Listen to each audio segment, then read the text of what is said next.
जय माँ, जय जय माँ। श्री जीवन सूत्र अध्यात्म सत्संग के 103वें सत्र में आप सबका स्वागत है। परमात्मा की परम पतित पावनी कृपा से ऋषि तुल्य अपने कर्म निर्जरा में संलग्न रुग्ण गोमाताओं के मध्य बैठ करके योगेश्वर भगवान श्री कृष्ण की प्यारी गाय माताओं के मध्य में बैठ करके भगवान श्री कृष्ण की ही पवित्र वाणी पर चर्चा करने का सौभाग्य प्राप्त हुआ है। भगवान जब कृपा करते हैं तो सबसे पहले भगवान अपनी वाणी का लाभ जीव को प्रदान करते हैं। भगवान की वाणी अगर कोई भीतर उतार ले तो वो भगवान का हो जाता है। भगवान के होने के लिए बड़े संघर्ष की आवश्यकता नहीं, आपको किसी और का होने के लिए बड़ा संघर्ष करना पड़ेगा, लेकिन भगवान का होने के लिए आपको कोई बड़ा संघर्ष करने की आवश्यकता नहीं। भगवान का होने के लिए भगवान की वाणी को सुन लेना और समझ लेना और अपना लेना, बस इतना करने से जीव भगवान का हो जाता है। कृष्ण जी की वाणी को अपनाकर हम कृष्ण के हो सकते हैं। कृष्ण जी यूं तो कई बार बोले, कई जगह बोले, लेकिन कृष्ण जी मूल रूप से जो गीता जी में बोले वो अद्भुत है। वो किसी धर्म, किसी पंथ, किसी मजहब, किसी संप्रदाय में बंधा हुआ विषय नहीं है, वह सार्वभौम विषय है। कहीं कोई उसमें बंधा हुआ विषय नहीं है, पूरी तरह स्वतंत्र विषय है। हिंदू, मुस्लिम, सिख, ईसाई, पारसी, इसके इतर भी जैन, बौद्ध और भी कई मत हैं। सभी मत के लोग गीता जी की वाणी को अपना सकते हैं। जो मूर्ति पूजक है वो भी गीता जी की वाणी को अपना सकते हैं। जो निराकार निर्गुण परब्रह्म को मानते हैं वो भी गीता जी की वाणी को बहुत आसानी से अपना सकते हैं और अपना करके प्रभु को अपना बना सकते हैं। कृष्ण को अपना बनाने के बाद मुक्ति का वास्तविक मार्ग खुल जाता है। वहां पहुंचना आसान हो जाता है जहां से हम आए हैं। और ये तथ्य सत्य है कि लौटना तो हमें वहीं पड़ेगा। लौटे बिना हमें शांति मिल नहीं सकती। अपने मूल ठिकाने पर लौट करके ही मनुष्य शांति का अनुभव करता है, चाहे कितना ही संघर्ष क्यों ना हो। इन पक्षियों की आवाज सुन करके हमें कुर्जा नामक पक्षी की बात याद आती है। कुर्जा नामक एक पक्षी होता है जो साइबेरिया के आसपास रहता है। शीतकाल में वो पक्षी राजस्थान में, मध्य प्रदेश में आता है। हजारों मील समुद्र पर उड़ के आता है। बीच में कोई ब्रेक है ही नहीं है, बीच में कोई रुकने का आश्रय स्थल नहीं है कि वो विश्राम कर ले। वहां से उड़ता है, उड़ते उड़ते उड़ते उड़ते उड़ते उड़ते वह बड़ी लंबी दूरी तक आता है। वो सिर्फ इसलिए आता है कि उसको यहां सुकून मिले, उसके बाल बच्चों का वो पालन पोषण कर सके, क्योंकि वहां परिस्थितियां उसके बाल बच्चे को जन्म देने लायक नहीं होती है।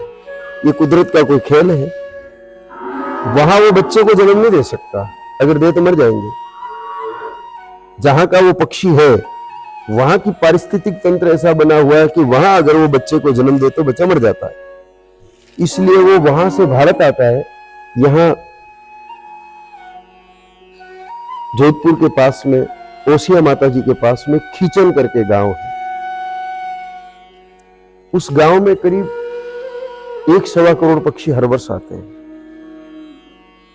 गांव के लोग वो करीब 4 महीना रुकते हैं यहाँ। गांव के लोग भी धर्मात्मा हैं।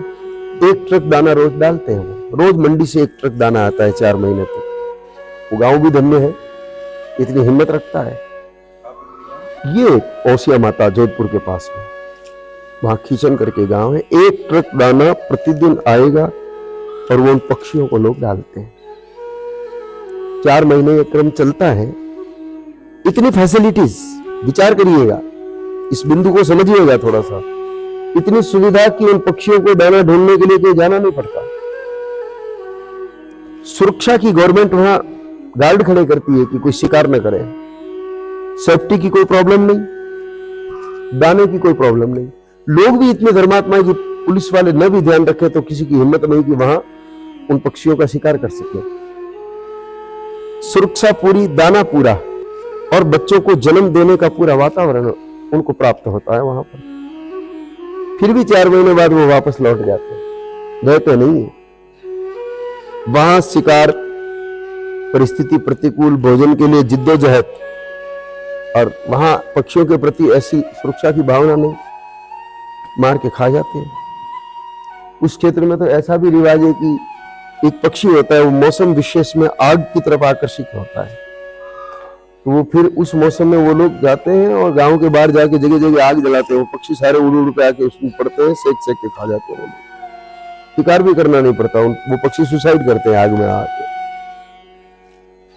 उस कल्चर से वो पक्षी यहाँ आता है, इतनी सुविधा मिलती है उसको, फिर भी वो वापस लौट जाता है। 8 महीने अपने क्षेत्र में ही रहता है, क्योंकि वो जहां से आया है वहां उसको शांति मिलती है। सुविधा भले यहाँ कितनी है लेकिन उसको शांति नहीं मिलती, इसलिए वो वापस लौट जाता है। तो हम कहां से आए हैं? तो महापुरुषों की तरफ से ये अटल वाक्य है कि हम निराकार निर्गुण परमात्मा ने हमें बनाया है, उन्होंने अपने में से ही बनाया, अलग से नहीं बनाया है। शरीर नहीं, जीव की बात हो रही। शरीर को तो ब्रह्मा जी ने बनाया, और उसको बनाने के लिए रज शुक्र की व्यवस्था ब्रह्मा जी ने की, पंचभौतिक की व्यवस्था ब्रह्मा जी ने की, लेकिन जीव परमात्मा ने बनाया। शरीर की बात नहीं है, शरीर परमात्मा नहीं बनाते, शरीर तो ब्रह्मा जी बनाते हैं, पंचभूतों से बनाते हैं। शरीर में उनका कोई भूमिका नहीं। परमात्मा ने जीव बनाया, वह जीव खुद में से बनाया, अलग कोई वस्तु बाहर से नहीं ली। परमात्मा ने बनाया, अपने में से बनाया और भेज दिया इस तथाकथित सुविधापूर्ण देश में, संसार में, जहां हमें लगता है कितना अच्छा संसार है, कितना अद्भुत संसार है, इतनी सुंदर पहाड़, नदियां, हरियाली, बर्फ, ये वो आनंद ही आनंद है। जैसे उनको सुविधाएं मिलती वैसे हमें भी यहाँ सुविधाएं प्राप्त होती है, लेकिन इन सब में शांति नहीं है। आखिर शांति तो वही मिलेगी जहां से हम आए हैं, अपने मूल ठिकाने पहुंचे। अब नहीं पहुंच पाए तो वापस जन्म लेना पड़ेगा। यही विभिन्न प्रकार की योनियों में भटकते रहेंगे। अभी नर्तन मिला है, फिर हाथी, घोड़ा, गधेड़ा और जो भी है वो विभिन्न प्रकार के शरीर मिलेंगे। ये क्रम पता नहीं कब तक चला है पहले और आगे कब तक चलेगा, इसका भी कह नहीं सकते। तो वापस वहां तक पहुंचने के साधन के रूप में हम लोगों को प्रभु कृपा से गीता जी की वाणी, जो भगवान की वाणी है, वो प्राप्त हुई। तो भगवान की वाणी प्राप्त हुई, उसको सुन करके, समझ करके, अनुसरण करके हम भगवान को पा सकते हैं, और भगवान को पा करके हम अंत में भगवान के हो जाते हैं, यानी कि परमात्मा में ही विलीन हो जाते हैं। तो उसी वाणी का जो क्रम है, उसी क्रम में आज श्रीमद् भगवत गीता जी के प्रथम अध्याय के 21वें श्लोक का तीसरा भाग है। उस तृतीय भाग पर अपन थोड़ी सी चर्चा करेंगे। उस चर्चा के माध्यम से हमारे मन का क्लेश अगर अंदर उतार दिया तो इतना शक्तिशाली है कि बड़े बड़े से मैल को धो सकता है। पर तब जब वस्त्र अपने आप को समर्पित कर दे, तब कोई भी धोबी किसी कपड़े को अच्छे से धोना चाहे तो तरीका क्या है? वस्त्र समर्पित कर दे। उसी मानिंद, उसी भांति मनुष्य अपना मैल बुझाना है तो क्या करे? अपना का मतलब जीव का मैल, शरीर का मैल तो बहुत सारे शरीर को साफ करने के साधन बाजार में उपलब्ध है, लेकिन मन का मैल साफ करना चाहे तो क्या करें? मन को समर्पित कर दे। जब तक हम मन भगवान को समर्पित करेंगे नहीं, मन से भगवान से अलग रहेंगे। भगवान अलग है, मैं अलग हूं। समर्पित करने के बाद द्वैत नहीं बचता है, अद्वैत हो जाता है। समर्पण की परिभाषा, वास्तविक परिभाषा यह है कि फिर दो नहीं रहते जहां समर्पण होता है। सामान्य तौर पर समर्पण शब्द आते ही कि हमको क्या लगता है, भगवान की मूर्ति उसके सामने सिर टिका के सो गए, इसको हम समर्पण समझते हैं। सामान्य तौर पर 99% यही भाव बनता है। जब समर्पण शब्द का उपयोग होता है तो चित्र सामने आता है, वो भगवान को समर्पित है, तो चित्र सामने आता है कि भगवान का विग्रह है और वो भगवान के चरणों में दंडवत लेट गया। इस चीज को हम समर्पण समझते हैं। वस्तुतः समर्पण का अर्थ फिर दूसरे का भाव ही नहीं रहता है, सिर्फ एक ही चीज बचती है। तो वही चीज हमको इस द्वितीय श्लोक के 21वें श्लोक के माध्यम से समर्पित भाव से समझना है। तो शायद हम समर्पित भाव से समझ करके शीघ्र परमात्मा के हो जाए। नहीं तो गीता जी पढ़ना, कहना, सुनना ये तो कई लोग कर रहे हैं, पाठ भी कई लोग कर रहे हैं, और मात्र पाठ से क्या होना है? समर्पित हो जाना पड़ेगा। गीता जी हमें समर्पण सिखाती है। तो इसमें ठाकुर जी ने पहले संजय की बात खत्म होती है, फिर अर्जुन की बात शुरू होती है। इस श्लोक में अर्जुन जो बात कहना चाह रहा होता है वही बात संजय धृतराष्ट्र जी को कहते हैं कि ऋषिकेशम तदा वाक्य मिद माहम महीपते। भगवान को कहने लगे, उसको मजबूती से पकड़ दिया और फिर भगवान को कहने लगे। कौन कहने लगे? अर्जुन। ये कहने लगे से पहले पहले की बात संजय ने कह दी। अब अर्जुन क्या कहने लगे? सेन योरु भयोर मध्य रथम स्थापय मैं च्युत। हे अच्युत भगवान श्री कृष्ण, हे कभी न गिरने वाले श्री कृष्ण, किसी भी परिस्थिति में न गिरने वाले श्री कृष्ण, मेरे रथ को दोनों सेना के मध्य में लेके खड़े हो जाए। कदाचित 5 मंजिल की बिल्डिंग से गिरने वाला व्यक्ति बच सकता है, उसके प्राण बच सकते हैं, हो सकता है हड्डियां टूटे और ऑपरेट हो जाए। कई बार सोशल मीडिया पर आप लोगों ने वीडियो आते हैं ना कि शायद यमराज छुट्टी पर था, ऐसा टाइटल के साथ कि शायद यमराज छुट्टी पर था। वहां ऐसी घटनाएं सामने आती है कि इतना ऊंचाई से गिर गया फिर भी कुछ न हुआ, बच गया। तो शरीर कितनी ऊंचाई से गिर जाए संभव तो बच सकता है, लेकिन जीव अगर थोड़ा सा भी गिरा तो बचेगा नहीं। दादाजी एक प्रसंग सुनाया करते हैं कि पैदल पैदल किसी सत्संग में जा रहे थे। साधन तो दादाजी के पास था नहीं, बहुत बाद में छोटे मोटे साधन लाए थे, एमएटी लाए थे बजाज कंपनी की। राज की सेवा में थे तो जो तनख्वाह आती वो सारी पिताजी के हाथ में रख देते थे, खुद के पास कुछ रखते नहीं। माता पिता के प्रति समर्पण था, और जहां हम हो वहां समर्पण होना भी चाहिए। हृदय में उनके भली संकल्प था कि मुझे सन्यासी बनना है, लेकिन जब तक नौकरी की तब तक जो पैसा आया वो सारा पिताश्री के हाथ में रख देते थे।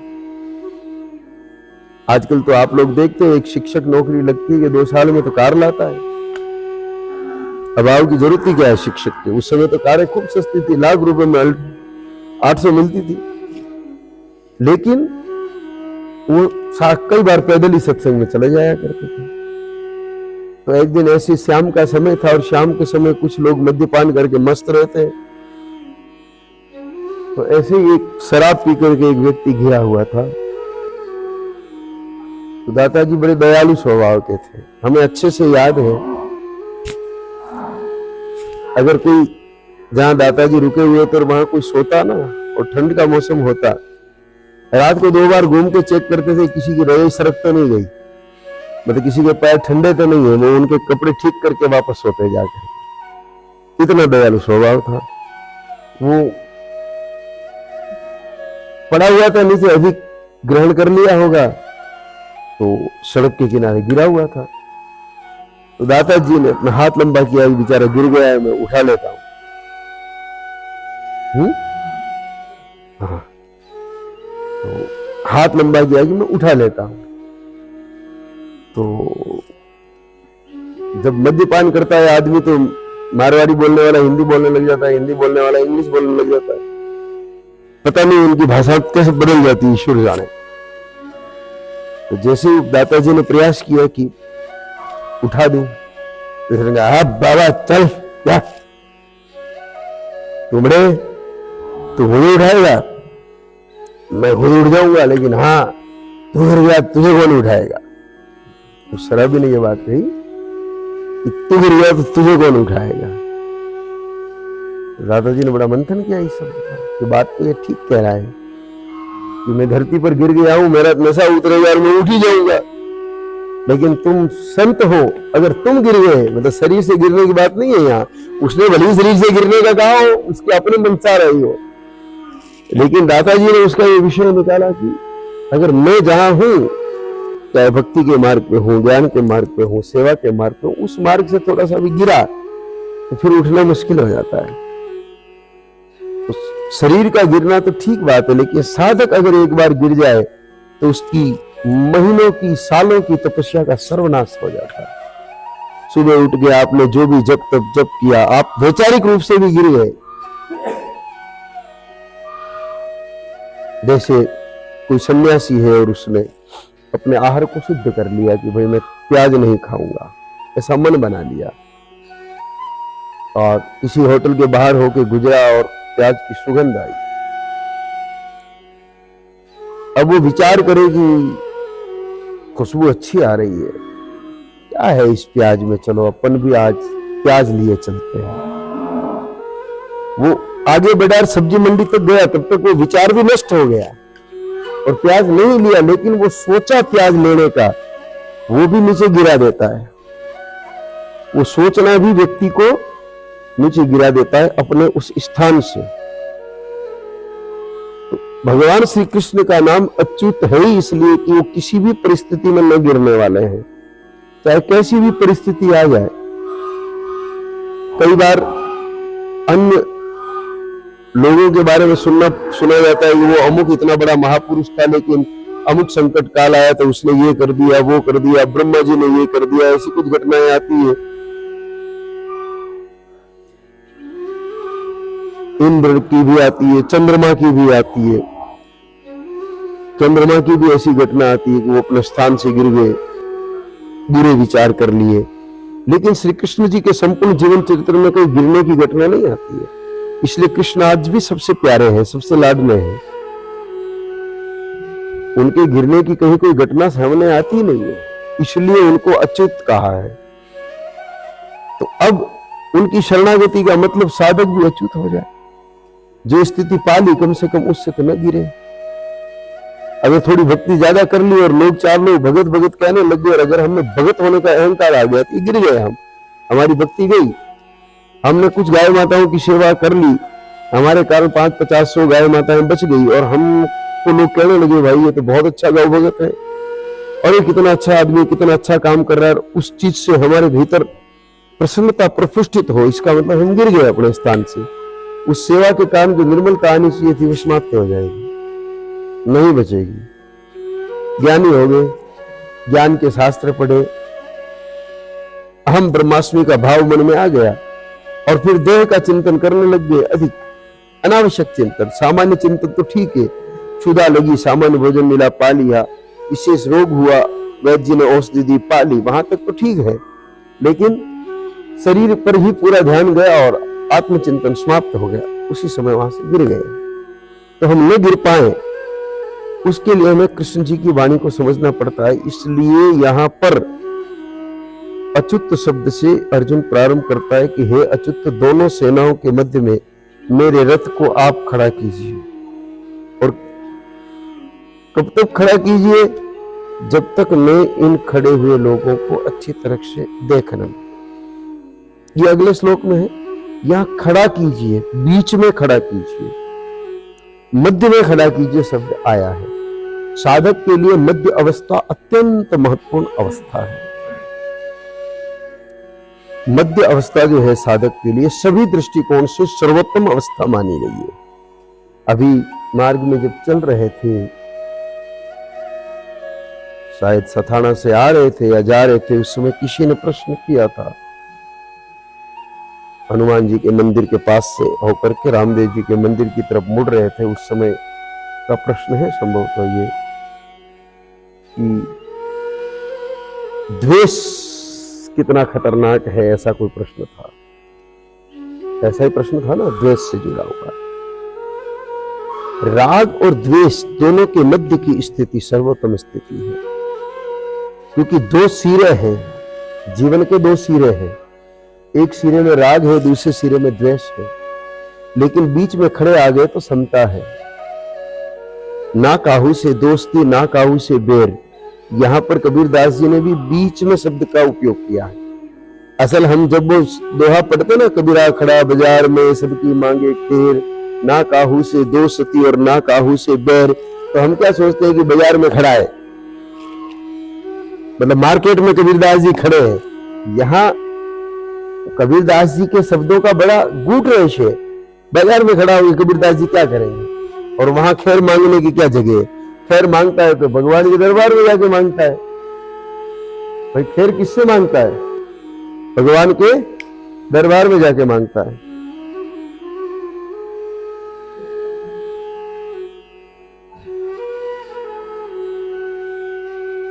तो कबीरा खड़ा बाजार में,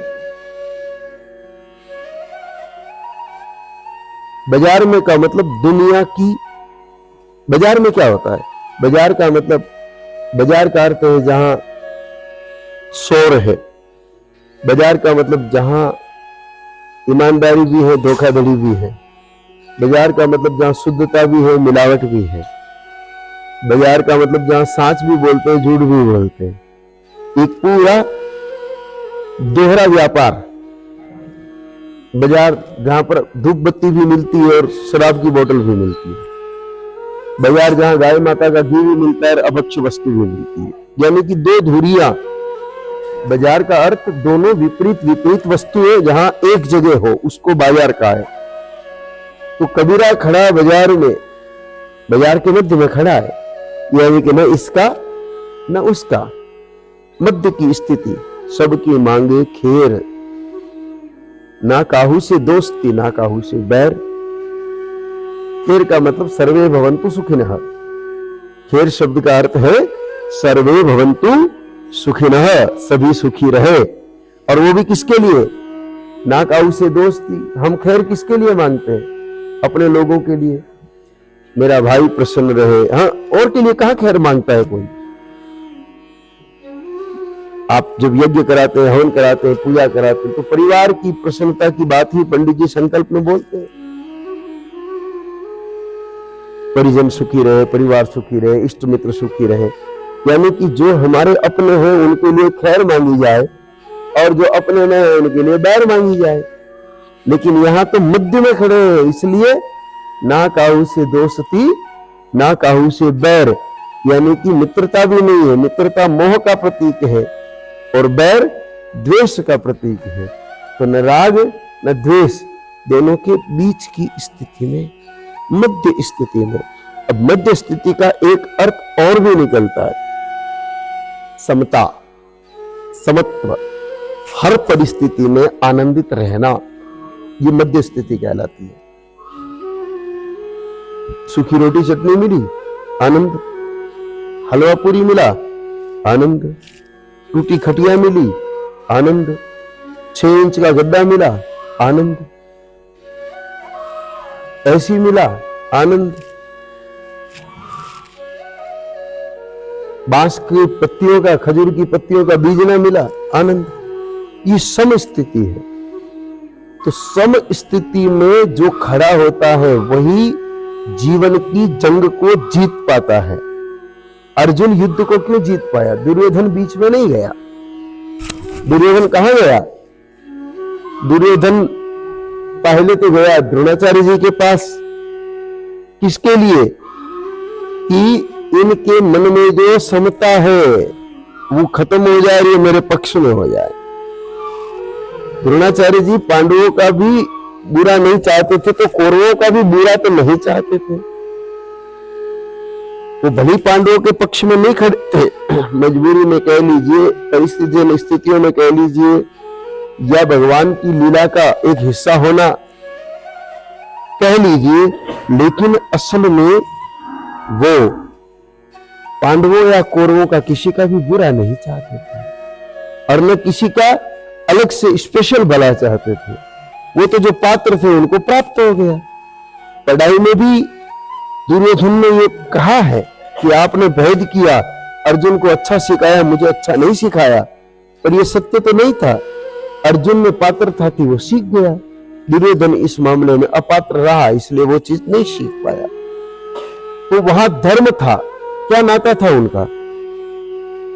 दुर्योधन के साथ द्रोणाचार्य का क्या नाता था?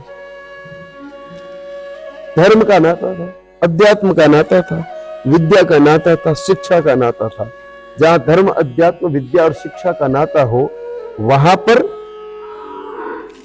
समता रहती है।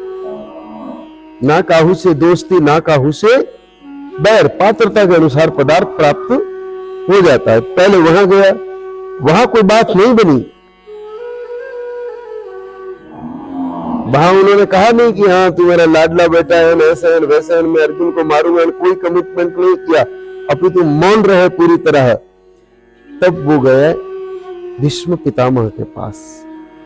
पितामह के साथ उनका रिश्ता मोहजनित रिश्ता था, क्योंकि वो दादा लगते थे। दादा के मन में पोता के प्रति एक प्रेम भाव होता है, तो वहां समता नहीं थी, वहां विषमता थी। और दुर्योधन के मन में दोनों जगह विषमता थी। वो दोनों जगह गया तो जाने का हेतु जो था, जाने का उद्देश्य था, वो एकमात्र था कि भीष्म पितामह और द्रोणाचार्य मेरे पक्ष में आ जाए, उधर न रहे। इसी विषमता के कारण वह पराजित हुआ। और अर्जुन के मन में विषमता नहीं थी। वो जैसा भाव, जैसा प्यार, जैसा प्रेम अपने बड़े भाई धर्मराज युधिष्ठिर से करते थे, वैसा ही आंतरिक स्नेह दुर्योधन के प्रति भी था। अगर न होता तो प्रारंभ के पहले अध्याय में कई जगह अर्जुन ने बार बार आग्रह किया कि प्रभु ये सब मेरे अपने हैं, मैं इनको नहीं मार सकता, चाहे मेरी सारी जमीन ले लो। क्षत्रिय के लिए, राजपूत के लिए भीख मांगना उचित नहीं है, फिर भी मैं भीख मांग लूंगा, पर इनको नहीं मारूंगा। ये पहले अध्याय में कहा अर्जुन ने कि चाहे मैं भीख मांग करके खा लूंगा, पर मुझे 1 इंच जमीन नहीं देते हुए मुझे नहीं चाहिए, मैं इनसे युद्ध नहीं करूंगा। यानी कि द्वेष नहीं था। क्या नहीं था? द्वेष नहीं था, अल्प राग था, उसको भगवान ने मिटा दिया। द्वेष तो बिल्कुल था नहीं, और राग थोड़ा था। राग उत्पन्न हुआ तो भगवान को मन में विचार आया कि ये बीच से थोड़ा साइड में जा रहा है, इसलिए राग समाप्त करने के लिए भगवान ने आगे की सारी बात गीता जी में मूल रूप से राग समाप्त करने के लिए कही, मोह समाप्त करने के लिए कही। और जब अर्जुन के मन से वैर और मोह दोनों समाप्त हुए तो वो विजय को प्राप्त कर गया।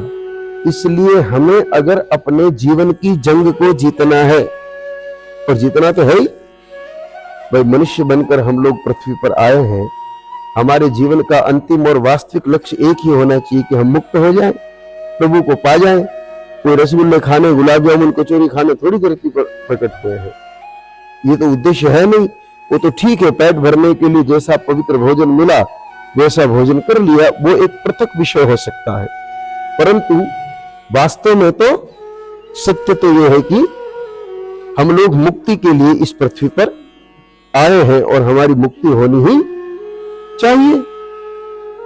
यही हमारे जीवन का वास्तविक उद्देश्य है। तो मुक्ति होनी ही चाहिए, उसके लिए हमको सम होना पड़ेगा। हमारा उद्देश्य वही है, तो हमको सम होना पड़ेगा कि ना काहू से दोस्ती, ना काहू से बैर। संसार में जो जिस जगह है अपनी अपनी जगह ठीक है, अपना सामर्थ्य अगर है और कोई ठीक नहीं है और उसको ठीक कर सके तो ठीक करने का प्रयत्न करना चाहिए, नहीं तो उससे दूरी बना लो ताकि आप मोह में नहीं पड़ोगे। नहीं तो मोह जनित स्थिति आपके समता का नाश कर देगी, और समता का नाश होते कि ममता पैदा होगी, और ममता पैदा हुई कि द्वेष पैदा होगा, और द्वेष पैदा हुआ कि मुक्ति के सारे रास्ते अपने आप बंद हो जाएंगे, समाप्त हो जाएंगे। इसलिए राग द्वेष रहित होकर हानि लाभ का विचार न करते हुए, सिद्धि असिद्धि का विचार न करते हुए, मुझे कितनी सफलता मिलेगी या न मिलेगी इसका विचार न करते हुए, हम भगवान की वाणी का अनुसरण करते हुए भगवान की शरण ले तो निश्चित रूप से हमारा जन्म सफल होगा पहले, और फिर हमारा मरण भी सफल हो जाएगा। जन्म तो खैर हो चुका है, जीवन सफल होगा और उसके बाद मरण सफल होगा, और उसके बाद जिस स्थिति को हम लोग प्राप्त करेंगे वह स्थिति हमारे लिए अलौकिक होगी, दिव्य होगी।